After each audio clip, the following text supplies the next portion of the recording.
దివ్యక్షేత్రం తిరుచానూరులో పరమ పవిత్రమైన పద్మ సరోవర పుణ్య జలాల నుండి బంగారు పద్మంలో ఆవిర్భవించి అనుగ్రహిస్తున్న తల్లి శ్రీ పద్మావతి అమ్మవారు.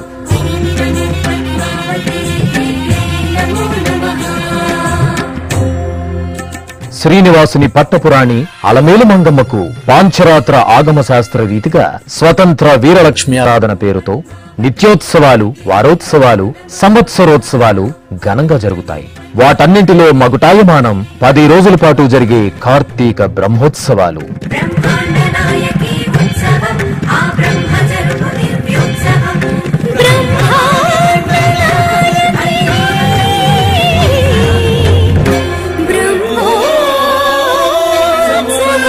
శ్రీ పద్మావతి అమ్మవారి కార్తీక బ్రహ్మోత్సవాలు నవంబర్ 17వ తేదీ నుండి 25వ తేదీ వరకు తిరుచానూరు నుండి ప్రత్యక్ష ప్రసారం మీ శ్రీ వెంకటేశ్వర భక్తి ఛానల్లో వీక్షించండి, తరించండి.